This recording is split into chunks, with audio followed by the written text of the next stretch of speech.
Ya, Assalamualaikum warahmatullahi wabarakatuh. Waalaikumsalam warahmatullahi wabarakatuh.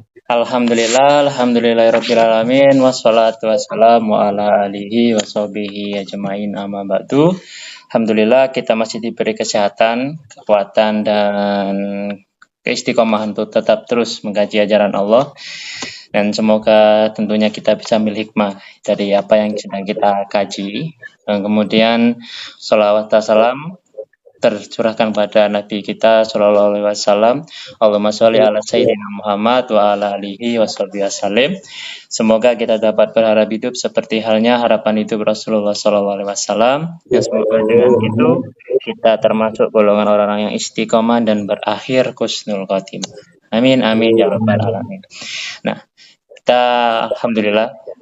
Bagaimana kabarnya para penonton yang setia untuk bisa menonton ya, Pintu Harapan, untuk tetap terus mengkaji dan terus menyajikan kajian-kajian tentang beberapa surat-surat yang diturunkan, kemudian tentang beberapa keilmuan. Alhamdulillah sampai sekarang kita bisa aktif ya. Tentunya di malam hari ini kita akan membahas surat Al-Fatihah. Ya, nanti ada beberapa hal tentang sebelum kita masuk ke Al-Fatihah itu apa dulu sebenarnya Al-Fatihah itu seperti apa sih gitu. Nah, kita di sini ada narasumber yang akan membicarakan ya. Kita bersama dengan yang seperti biasa Pak Muhammad Sukri dan Pak Solikil Abadi. Bagaimana kabarnya Pak Solikil Abadi dan Pak Muhammad Sukri ini? Alhamdulillah sehat ya.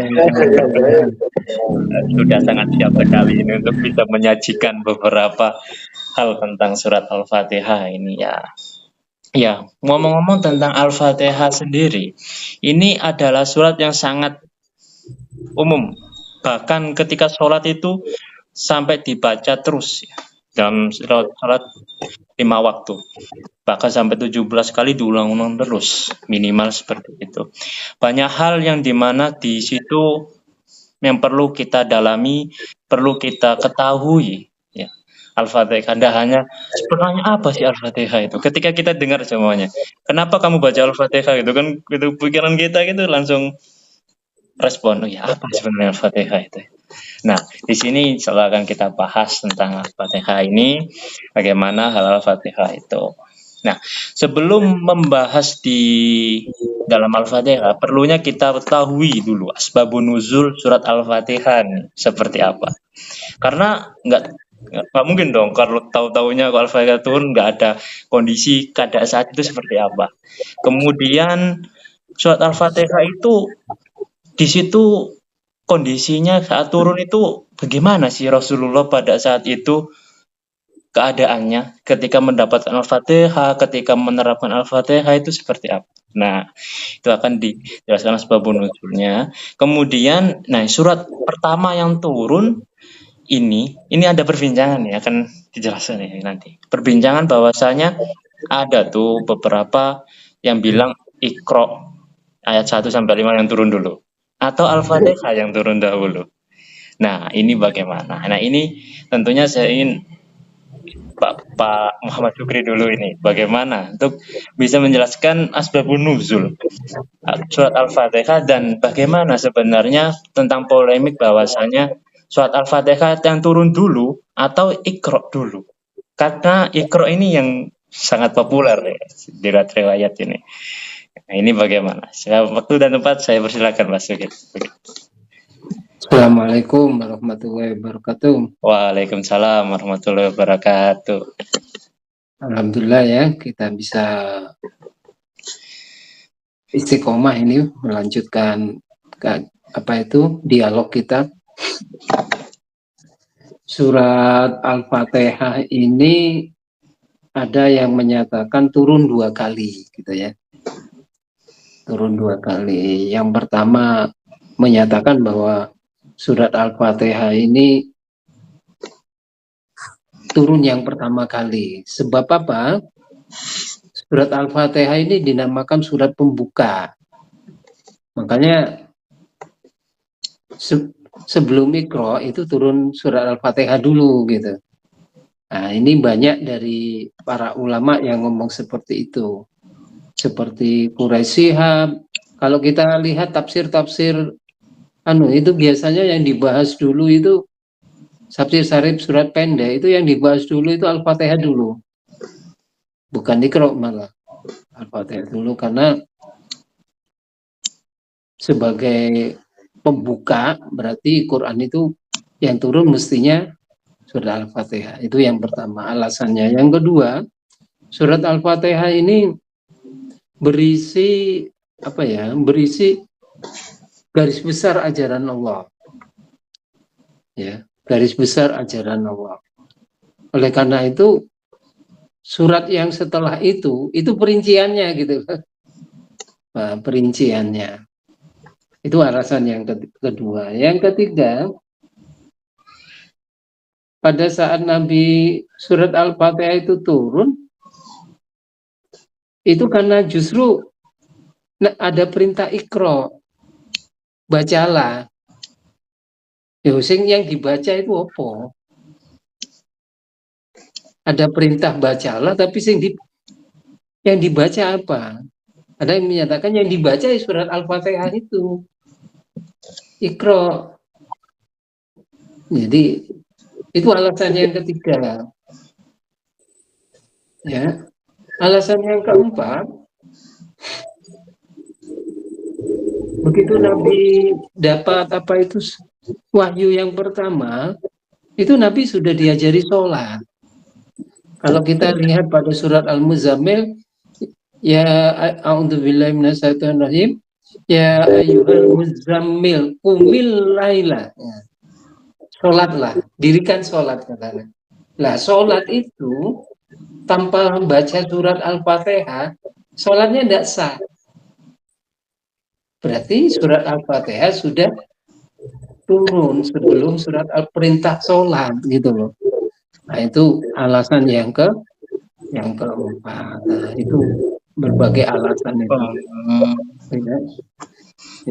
Itu makanya disebut surat pembuka atau disebut surat Ummul Quran, Induk Al-Quran, atau disebut Ummul Kitab, Induk Kitab, atau disebut As-Sholah, ya.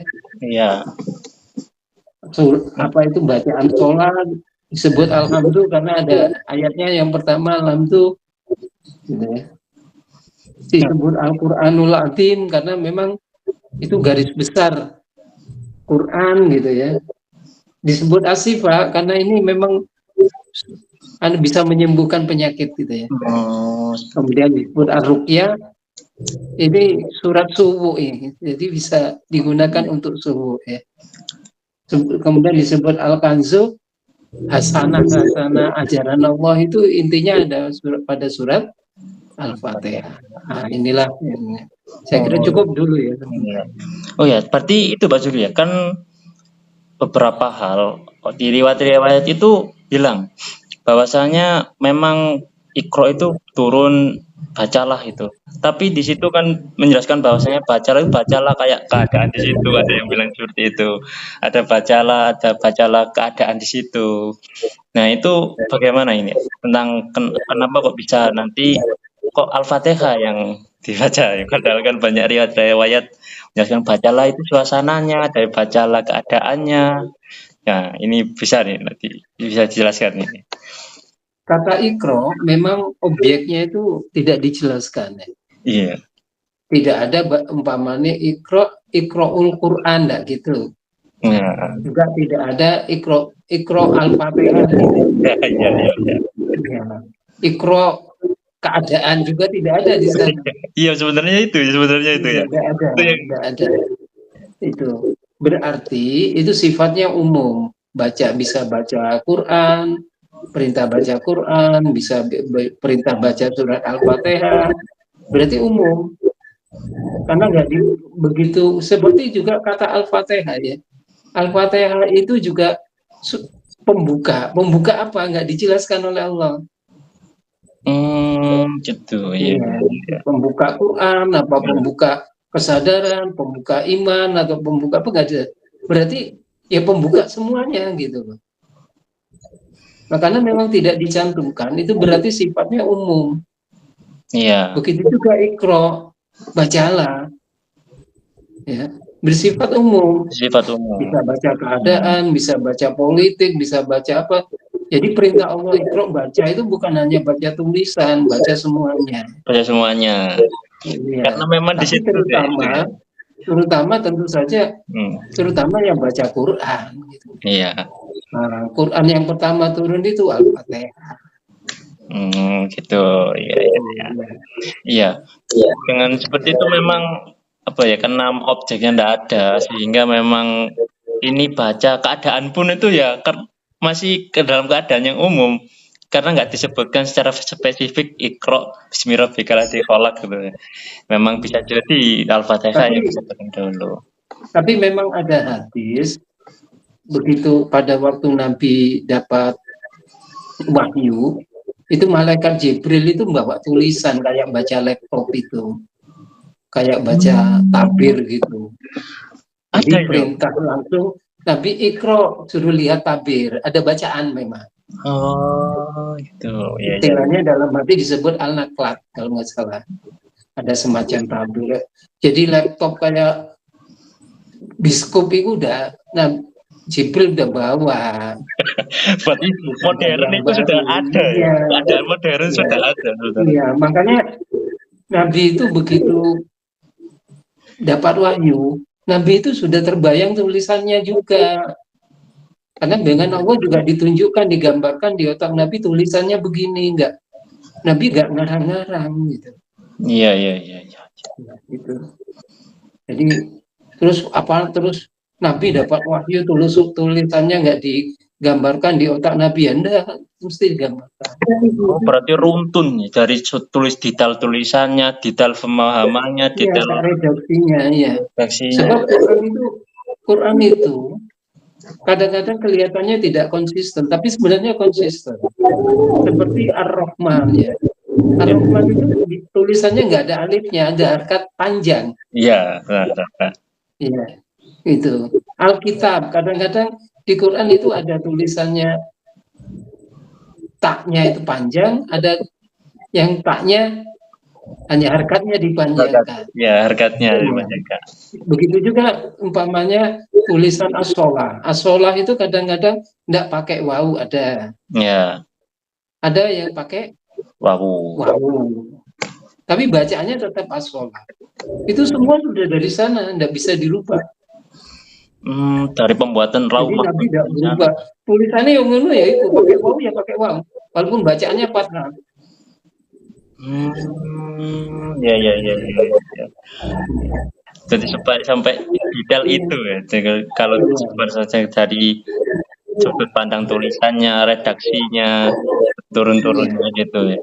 Jadi memang luar biasa. Di sini saya juga lihat beberapa hal tentang polemik kayak turunnya itu yang mana dulu gitu. Kalau bahas turunnya ayat ini karena beberapa ulama juga kayak Muhammad Abduh itu di tulisannya Bapak Quraisy betul ya, di awal pembahasan mau masuk Al-Fatihah itu membicarakan bahwasanya dengan dalil kenapa kok Al-Fatihah turun dulu itu karena beberapa analogi.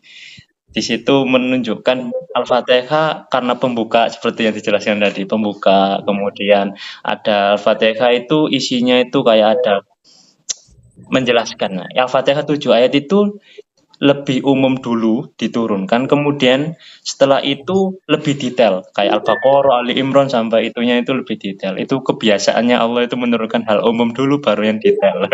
Gitu penjelasannya itu. Tapi ada beberapa sangkalan bahwasanya ternyata riwayat ya. Karena riwayat itu hal itu dibatalkan.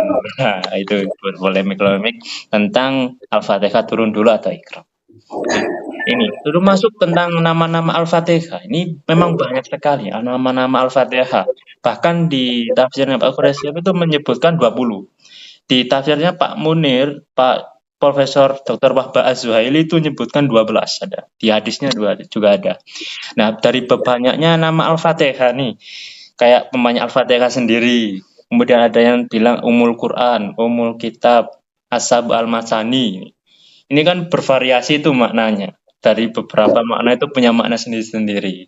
Nah, ini Saya ingin dengar nih dari Pak Abadi nih, bagaimana Pak Abadi tentang nama-nama Al-Fatihah ini yang banyaknya nama itu bagaimana? Maksudnya kok banyak sampai banyak sekali namanya dengan beberapa variasi namanya.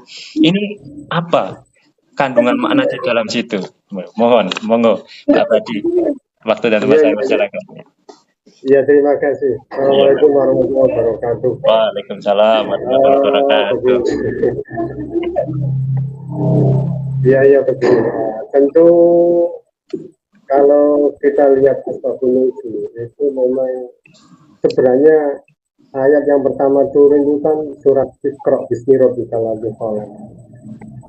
Namun kalau dilihat dari nama-nama lain dari surat Al-Fatihah, tentu lebih lengkap makna dan alasan penamaannya itu seperti itu. Tentu nama-nama lain dari surat Al-Fatihah dan penjelasannya. Tentu yang pertama adalah Al-Fatihah. Al-Fatihah yang pertama itu. Artinya apa? Yaitu pembukaan atau surat pembuka. Alasannya adalah penamaan daripada itu adalah karena surat ini merupakan surat pembuka dalam mushaf Al-Quran. Nah, ini adalah surah pertama yang dibaca dalam setiap sholat 5 waktu itu atau setiap sholat apapun, sehingga menjadi pembuka ibadah. Al-Fatihah juga kalau kita lihat itu adalah membuka pintu-pintu pemahaman terhadap apa? Terhadap isi daripada Al-Quran secara keseluruhan. Yaitu yang pertama, yaitu Al-Fatihah. Yang kedua, Al-Fatihah itu dinamakan Ummul Quran.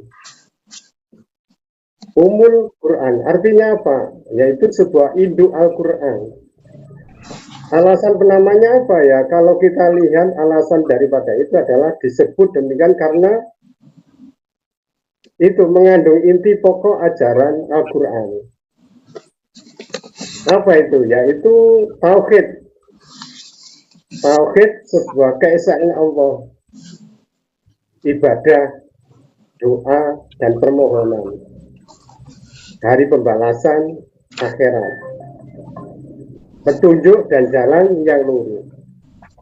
Jadi Rasulullah SAW bersabda, Alhamdulillahirabbil alamin adalah Ummul Quran, Ummul Kitab, dan Ashabul Matsani. Ini menurut hadis Tirmidzi. Ummul Kitab itu artinya apa? Artinya induk kitab. Kalau bahasa Arab umul itu biasanya kan ibu, umul ya, induk kitab. Ibu kan induk daripada anak-anak. Gitu. Jadi umul kitab yang selanjutnya, yaitu artinya induk kitab. Apa? Kok dikatakan induk kitab? Alasannya itu adalah penamaan karena dalam tulisan dan pembacaan resmi dalam mushaf dan sholat, surat Al-Fatihah itu selalu menjadi yang pertama dan yang paling utama. Jadi menjadi rujukan atau induk dalam bacaan sholat.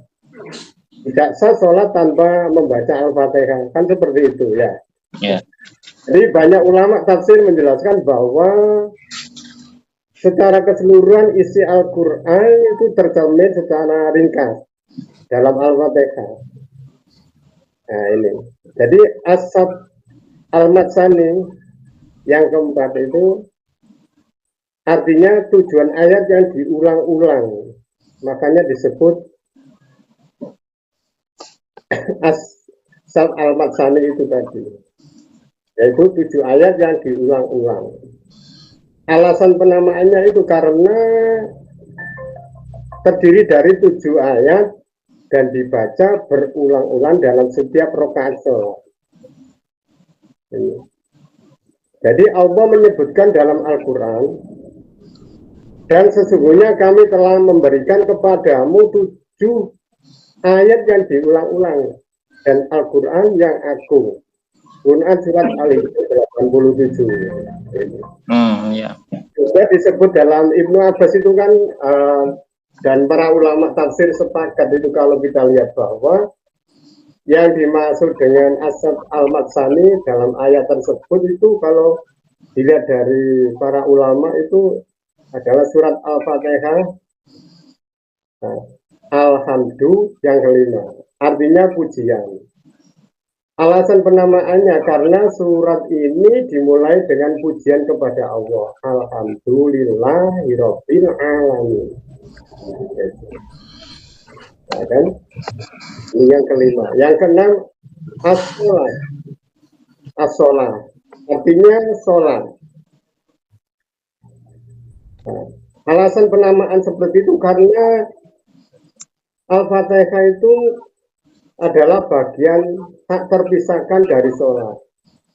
Seperti kalau kita lihat hadits qudsi menyebutkan bahwa surat Al-Fatihah itu sebagai bagian dari pembicaraan antara hamba dan Tuhannya dalam sholat. Itu kalau jadi macam-macam daripada nama-nama Al-Fatihah itu tadi. Jadi kesimpulannya adalah Al-Fatihah dalam mushaf sebagai pembuka surat yang pertama, kan seperti itu. Umul Quran, inti ajaran Al-Quran, indu Al-Quran, merangkum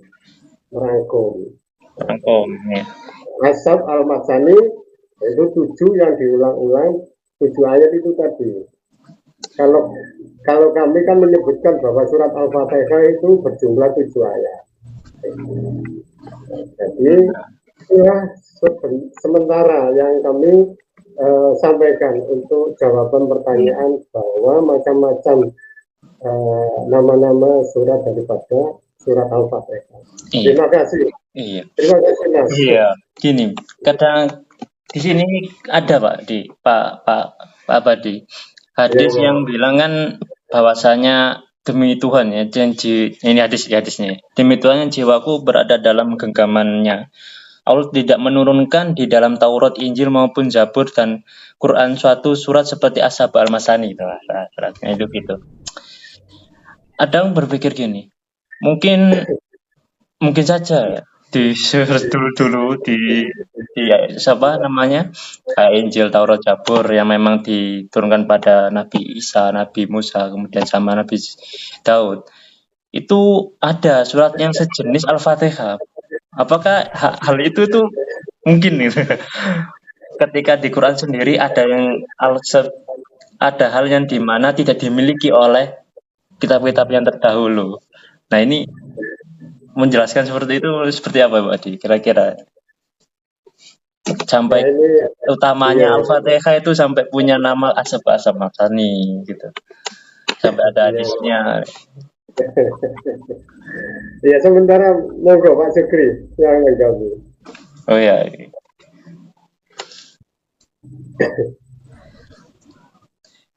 Gimana? Lanjut saja nggak apa-apa Pak Sukri, langsung saja. Ya. Al-Fatihah itu menurut hadis ya memang tidak diturunkan di kitab-kitab yang lain. Iya. Iya. Tidak, artinya memang suatu keistimewaan dari wahyu Nabi Muhammad itu turunnya surat Al-Fatihah itu. Ya, tidak diturunkan di kitab-kitab yang lain. Walaupun di kitab-kitab yang lain itu ada makna-makna yang sedikit mungkin agak mirip Al-Fatihah, tapi tersebar enggak dalam satu surat. Makanya ini Sab'al minal masani, si 7 ayat ini, kenapa dinamakan si 7 ayat? Karena memang Sab'al itu 7 ya, minal masani yang berulang-ulang, itu memang karena dibaca berulang-ulang itu aja. Ya, di dalam sholat 17 kali kita setiap hari baca minimal itu ya. Minimal. Makanya la sholata illa bil Fatihah kalau hadisnya. Tidak ada sholat kalau tidak ada bacaan Al-Fatihah. Makanya surah Al-Fatihah disebut juga as-sholat. Bukan hanya Al-Fatihah saja yang merupakan keistimewaan yang tidak ada di yang apa itu Surat-surat di kitab kitab-kitab yang yang lain. Ada lagi ayat-ayat yang lain yang juga tidak dicantumkan di ayat lain, tapi di Quran ada. seperti itu ya. saja. Jadi memang sampai istimewanya sampai seperti itu ya. Jadi kenapa kok sampai dinamain ada bahas Masani gitu. Kadang iya itu kan surat Al-Fatihah ini dinamain juga umul kitab ya, umul Quran, induk. Saya berpikir gini, induk Al-Quran. Berarti apakah ini ada sangkut pautnya dan sambungnya dengan di mana Nabi Muhammad Rasulullah SAW itu kan dikatakan induk seluruh nabi. Nah, ini apakah memang kadang karena Rasulullah itu bilang bahwasanya ketika bahas tentang Nabi Ibrahim, saya itu seperti halnya Nabi Ibrahim, bukannya induk seorang induknya para nabi itu Nabi Ibrahim itu, sehingga di situ pada saat itu mungkin ya ada beberapa hal yang sudah Allah turunkan sebagai induk juga untuk bisa mengetahui ketauhidan umpamanya. Nah, ini bagaimana nih Mas Sugeng untuk menanggapi bahwasanya induk Al-Qur'an itu kalau sangkut pautnya dengan Rasulullah itu seperti apa? Sehingga kok bisa dinamakan induk. Sehingga Rasulullah pun kadang ada yang bilang Rasulullah itu ummi. Induk juga induk seorang nabi, ya. Seluruh nabi induknya ya Rasulullah. Padahal tauhidnya itu ya katanya tauhid saya seperti ya, tauhid Nabi Ibrahim gitu. Nah,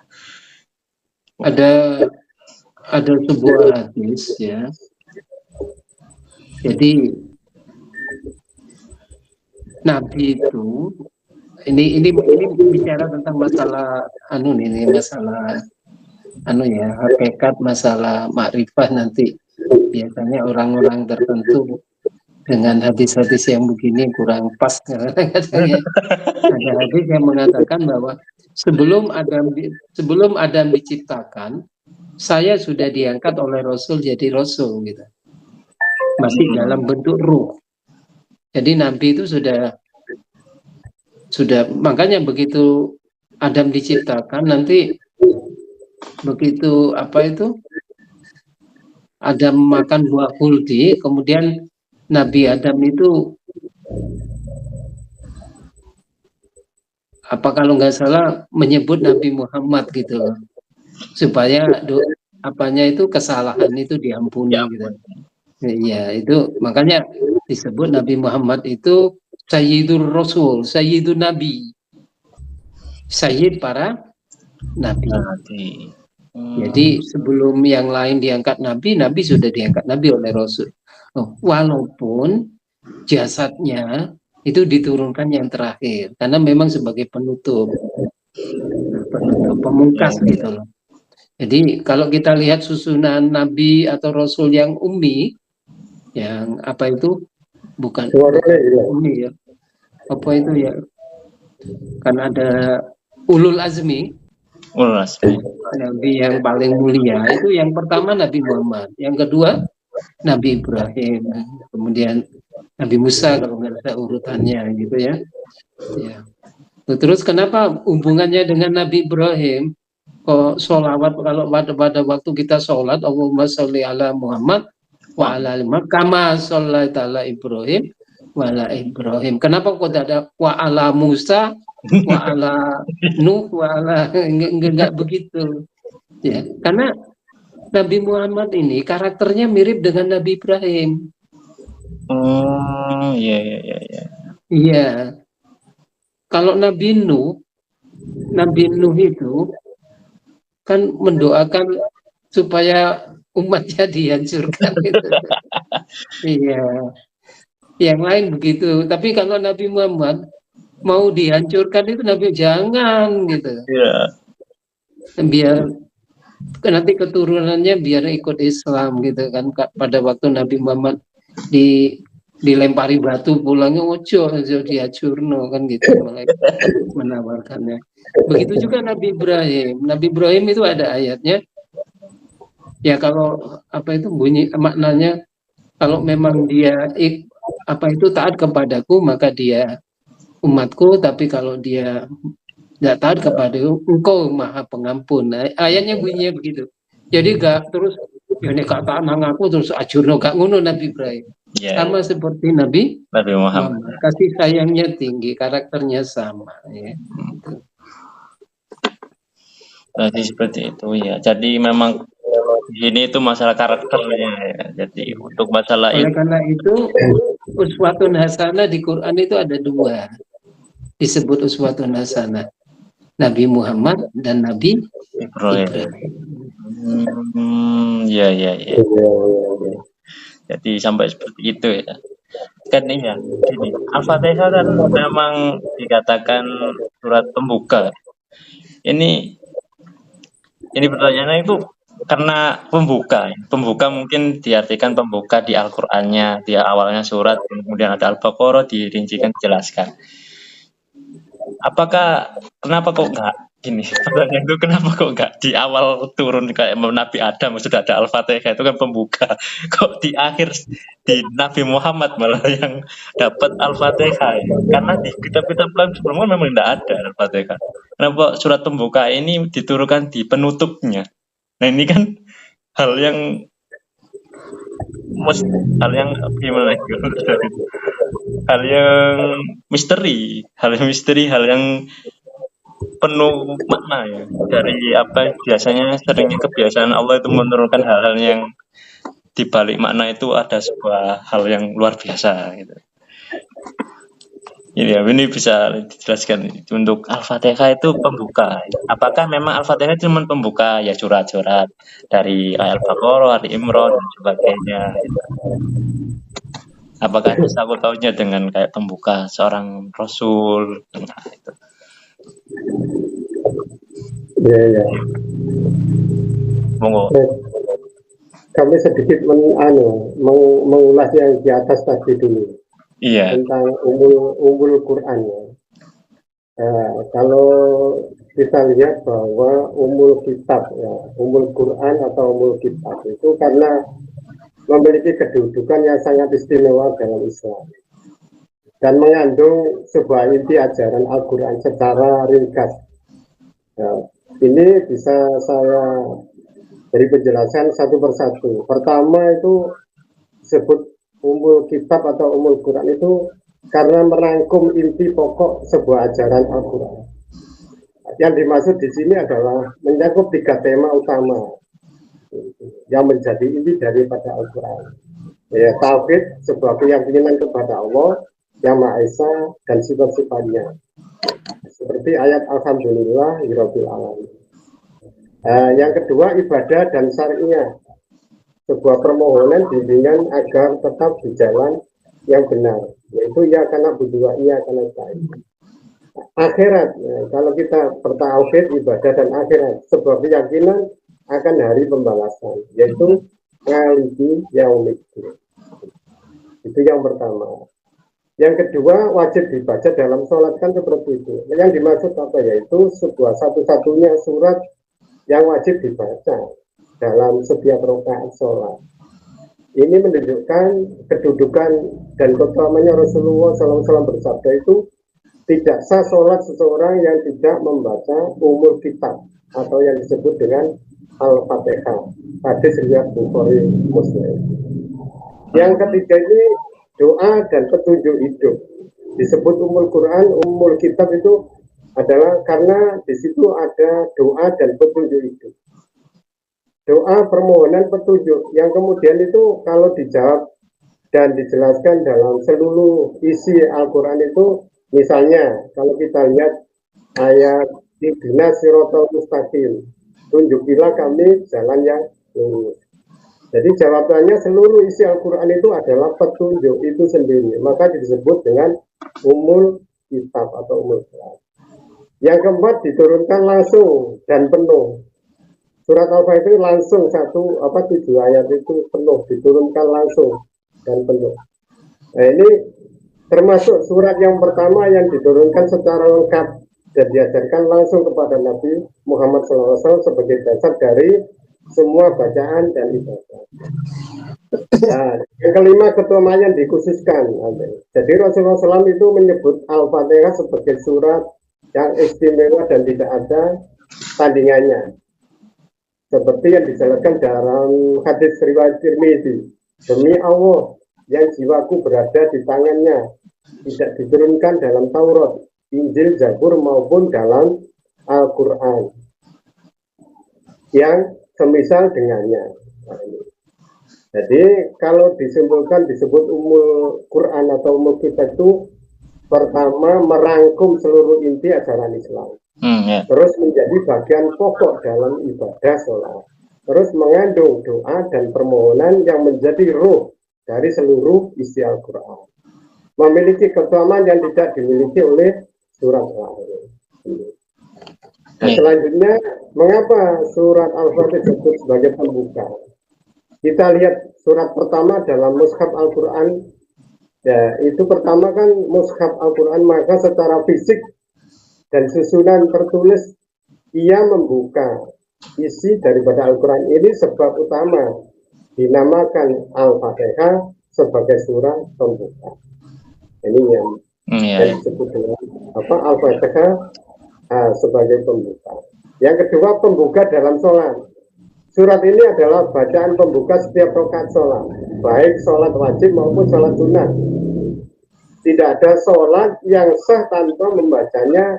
Ia menjadi pembuka, kemudian komunikasi antara hamba Allah itu. Ya. Nah, yang ketiga, pembuka doa dan hidayah. Jadi surat Al-Fatihah disebut pembuka karena doa dan hidayah. Al-Fatihah ini berisi doa kan, seperti daripada inti umat Islam, permohonan petunjuk ke jalan yang lurus, ihdinas siratal mustaqim, maka ia juga disebut pembuka jalan menuju petunjuk Allah dan pemahaman terhadap isi daripada Al-Quran. Yang keempat, mengapa disebut buka? Karena pembuka wahyu lengkap. Fatihah itu pembuka wahyu lengkap. Meskipun wahyu pertama adalah surat Al-Alaq kan seperti itu, ayat 1-5. Namun surat Al-Fatihah adalah wahyu pertama yang turun secara lengkap. Dari Al-Fatihah, Bismillah, Alhamdulillah, sampai waladhdallin, amin. Lengkap. Disebut daripada Fatihah itu sebagai pembuka. Yang kelima, pembuka makna dan tujuan daripada Al-Quran. Kok seperti itu? Ya.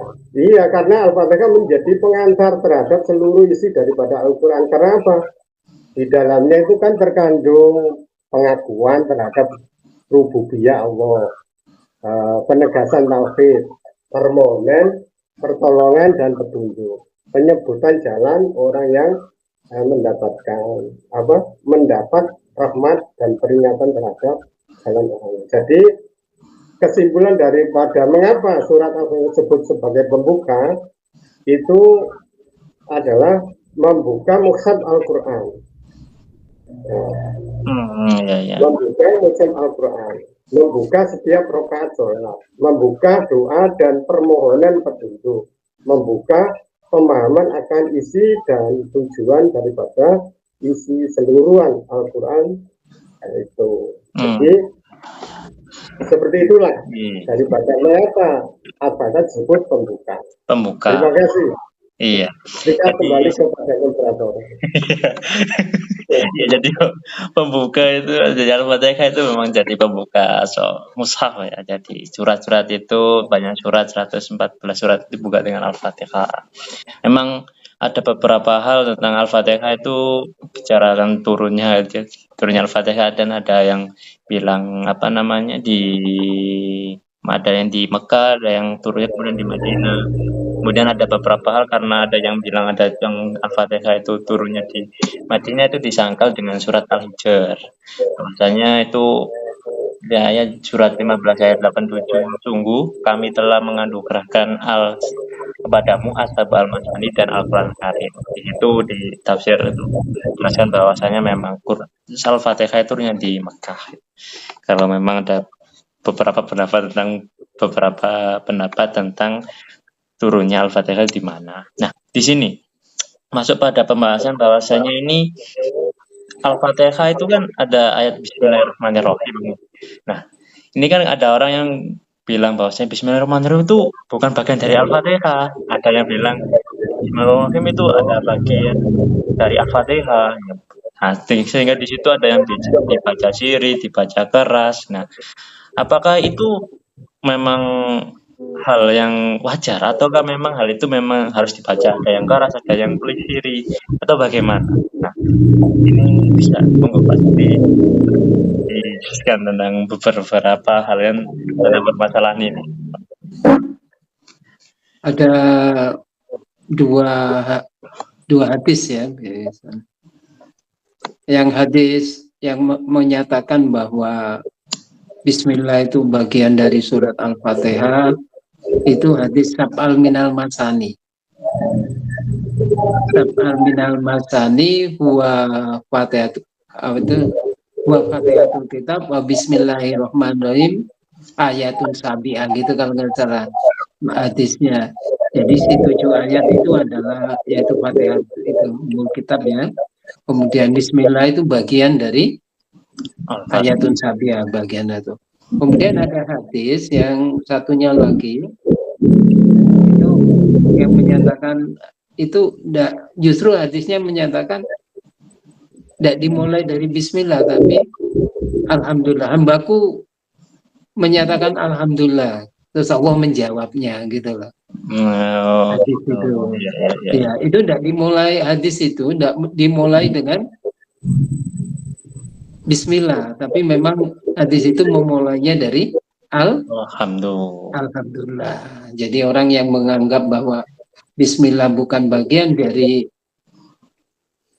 surat Al-Fatihah itu berarti pakai hadis itu. Iya.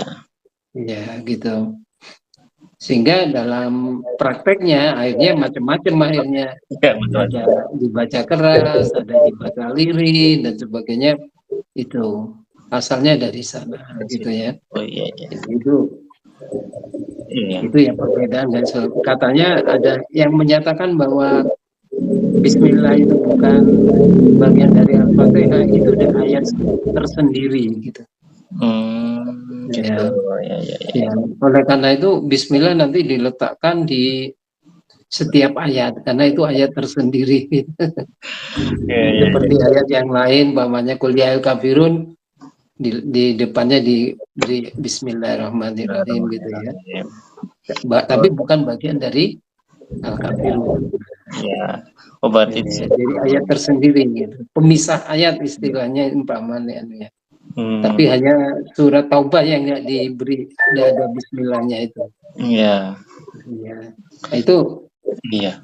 Kemudian kadang kan dari beberapa kelompok oleh seseorang itu karena hanya Bismillahirrahmanirrahim karena mungkin belum tahu mungkin ya perbedaannya, ada yang memang bilang Bismillahirrahmanirrahim itu bagian dari Al-Fatihah, kemudian bila itu tidak bagian dari Al-Fatihah.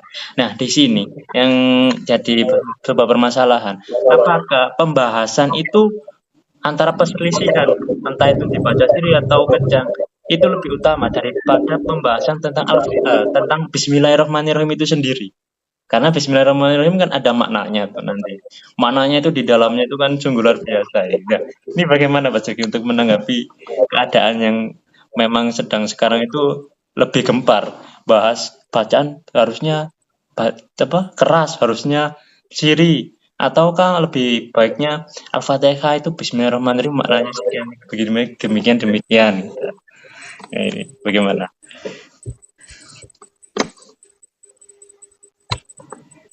Monggo disambung langsung.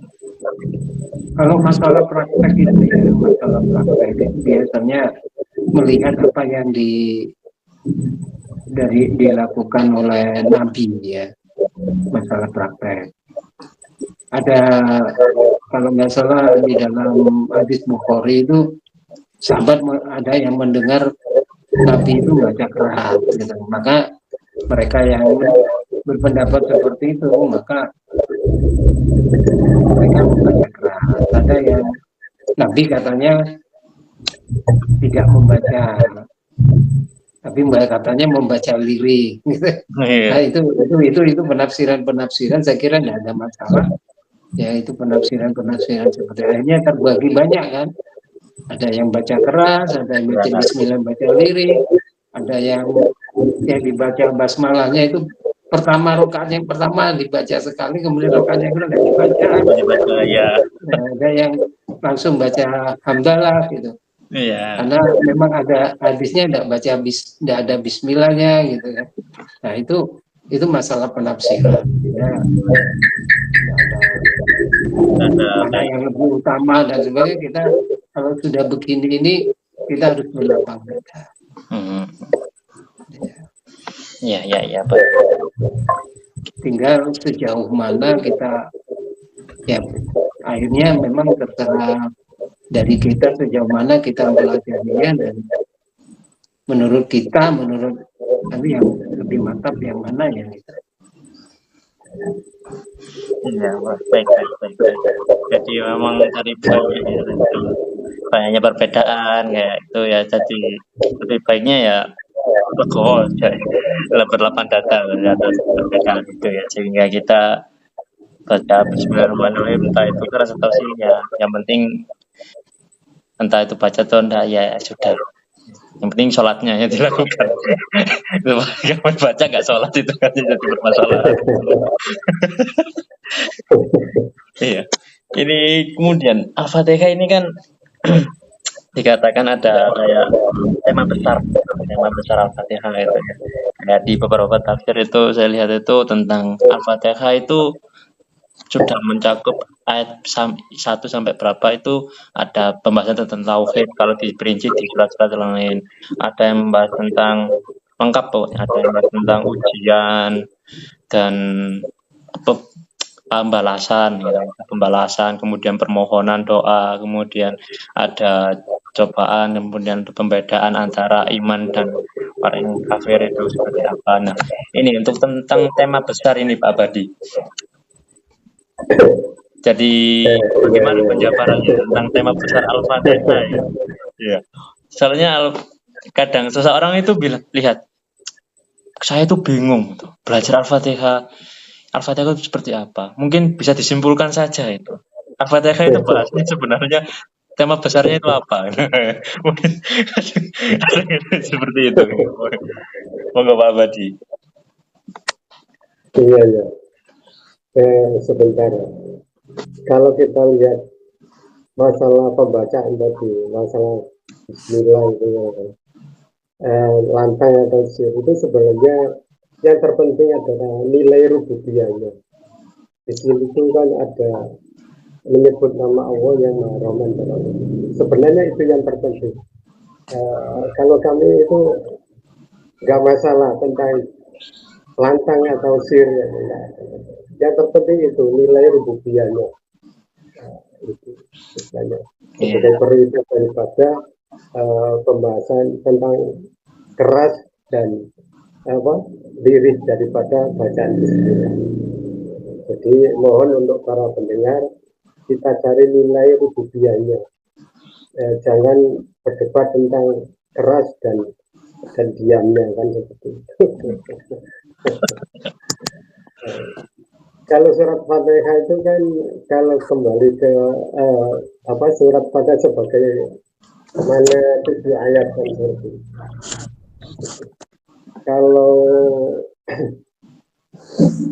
Kalau kita cari dari keutamaan daripada surat Al-Fatihah itu sementara adalah bermanfaat untuk toleransi keutuhan dalam berjamaah. Jadi pendalaman makna daripada ayat yang pertama basmalah itu adalah sebagai tafsir dan spiritualitas. Jadi kalau kita lihat Bismillah itu adalah mulai dengan menyebut nama Allah, tawakal dan atas. Karena di situ ada Ar-Rahman dan Ar-Rahim. Dari mana dua nama Allah yang menunjukkan rahmatnya itu meliputi seluruh daripada makhluk yang ada di alam semesta ini. Khusus bagi orang beriman tentu menanamkan bahwa segala sesuatu itu adalah semuanya tergantung daripada iya karena kedua iya karena sta'in itu menunjukkan daripada rahmatnya yang meliputi seluruh makhluk dan khusus bagi orang beriman itu segala perbuatan harus diawali dengan kesadaran kepada Allah, bukan sekadar bacaan rutin seperti itu. Karena keutamaan daripada ayat Fatihah surat pertama itu lebih besar dampaknya dalam membangun iman, membangun akhlak, dan membangun adab dalam kehidupan sehari-hari. Jadi kalau kita adakan pendekatan dahar dan makna basmalah itu hukum daripada membaca sir itu tidak usah dipermasalahkan. Yang terpenting kita berfokus pada nilai rububiyahnya. Berikut adalah sebagai perbandingan antara dua pendekatan dalam membahas basmalah dan Al-Fatihah. Itu adalah perdebatan tentang cara membaca. Jadi secara garis besar Bismillahirrahmanirrahim, Alhamdulillahirabbil alamin, segala puji bagi Allah sering saya kan seperti itu kalau diartikan secara umum. Jadi kita beri penjelasan secara ringkas bahwa perdebatan sid dan dar itu adalah fikih. Ini adalah masalah khilafiyah. Seperti itulah perbedaan ijtihad daripada yang tidak mempengaruhi daripada sah atau tidaknya sholat. Iya. Jadi kalau menurut mazhab-mazhab itu memang ada perbedaan. Tapi dalam pendalaman makna basmalah itu kan memulai dengan menyebut nama Allah. Ya. Jadi kalau diadakan pendekatan makna seperti itu ya itu tadi kita kembali kepada antara bacaan basmalah dan makna dari basmalah itu makna yang lebih utama kan. Jadi pada basmalah antara sir dan dar itu. Saya kira itu dulu untuk ayat pertama saja bahwa secara besar nanti bisa dilanjut oleh Pak Sukri saya bahwa nilai bismillah itu yang terpenting adalah nilai rububiyahnya, bukan perbedaan antara sir dan dar. Nanti kita sambung lagi. Mungkin Pak Sukri monggo. Ya, apa sih tema surat Al-Fatihah? Ya setiap ayat itu memang temanya ya ada. Setiap ayat ini kalau namanya 7 ayat ya berarti ada 7 tema itu di surat Al-Fatihah itu. Oh, seperti itu. Iya. Iya, karena setiap ayat ada temanya. Nggak, umpamanya tadi itu ya basmalah atau bismillah itu ya.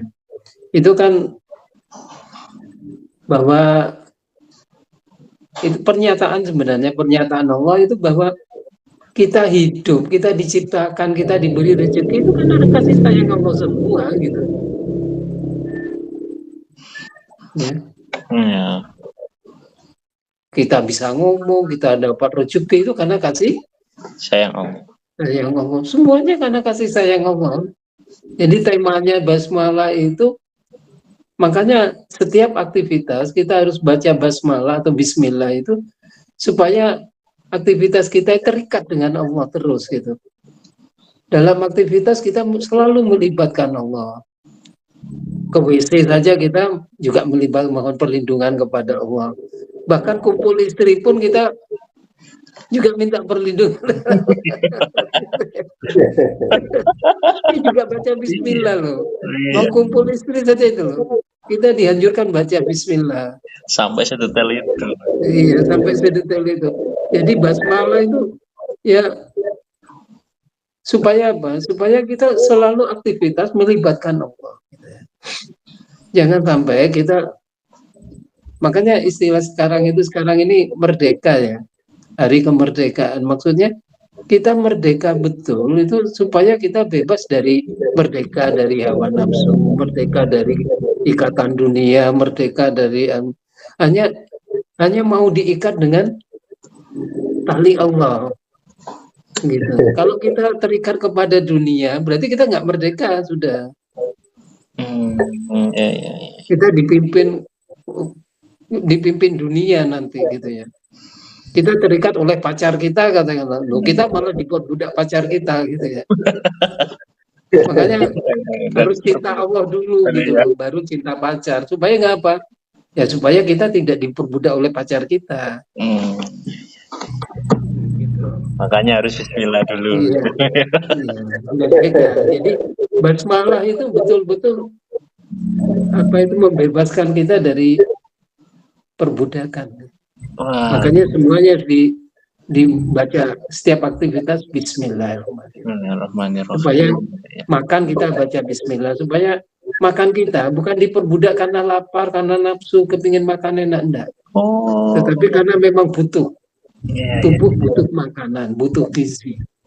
Bukan ya boleh kita menikmati enaknya, tapi harus dibatasi karena bukan nuruti nafsu, tapi nurut sesuai kebutuhan. Makanya kita baca Bismillah. Bismillahirrahmanirrahim. Ya itu sementara, nanti cukup dulu itu waktunya.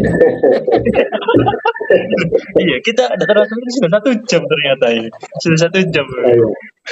Tapi saya mau jelaskan sampai surat 7 kok saya lihat jamnya sebelum itu. Jadi begini, ya basmalah itu kan bukan hanya kata pembuka, tapi juga pintu ke dalam makna kehidupan Islami. Nah, dalam bacaan satu ayat ini kan tersimpan yang pertama itu kesadaran bahwa semua itu berasal dari Allah, kan seperti itu.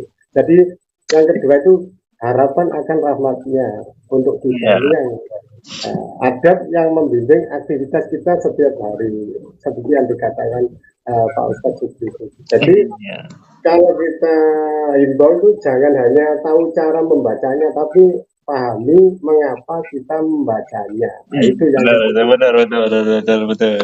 Jangan hanya tahu cara membacanya, tapi pahami mengapa kita harus baca itu. Iya, seperti itu. Jadi nggak rame lah. Iya, benar. Iya, ternyata luar biasa ya dengan sebelum kita masuk saja, sebelum kita masuk loh ke dalam ayatnya, kita sudah tahu beberapa hal tentang keistimewaan Al-Fatihah. Dari mulai nama-namanya, sebab nuzulnya, kemudian beberapa polemik tentang Al-Fatihah, bacanya gimana. Ternyata ada filosofisnya. Al-Fatihah kenapa kok selalu Allah itu mengajarkan semua apa yang aktivitas kita lakukan baca bismillah dahulu supaya itu tadi merdeka.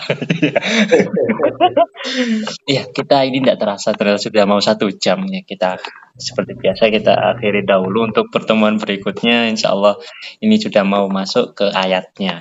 Insya Allah seperti itu. Jadi tentunya di hari ini apa yang kita bahas ya, apa kita ulas di pada hari ini, semoga tentunya membawa manfaat ya, dari beberapa hal yang sudah dijabarkan oleh Pak Muhammad Syukri dan Pak Solikil Abadi ya, tentunya dari pendalaman itu semoga membawa hikmah dan manfaat bagi kita semua. Tentunya seperti biasa kita akhiri pertemuan hari ini dengan bacaan Al-Fatihah. Semoga saudara-saudara kita yang sedang dalam keadaan dicoba oleh Allah dan diuji oleh Allah, semoga mereka dikuatkan dan didapatkan hatinya, dan yang berada di dalam kesusahan dan sakit atau kesulitan apapun, semoga mereka juga ditabahkan dan dikuatkan sampai bisa menyelesaikan semua apa yang sedang diuji oleh Allah ini. Dan tentunya bagi kita semua bisa mengambil manfaat dan hikmah, semoga kita bisa tetap berada di jalan hidup orang-orang yang istiqomah. Amin. Amin ya rabbal alamin. Ya Allah Ta'ala. Al-Fatihah. A'udzubillahi Bismillahirrahmanirrahim. Alhamdulillahirabbil alamin arrahmanirrahim. Iyyaka na'budu wa iyyaka nasta'in. Ihdinas siratal mustaqim. Siratal ladzina an'amta 'alaihim ghairil maghdubi 'alaihim waladdallin. Rabbil alamin. Sekian saya akhiri kajian pada hari ini. Insyaallah akan bertemu di minggu berikutnya. Yang saya mohon maaf jika ada salah kata.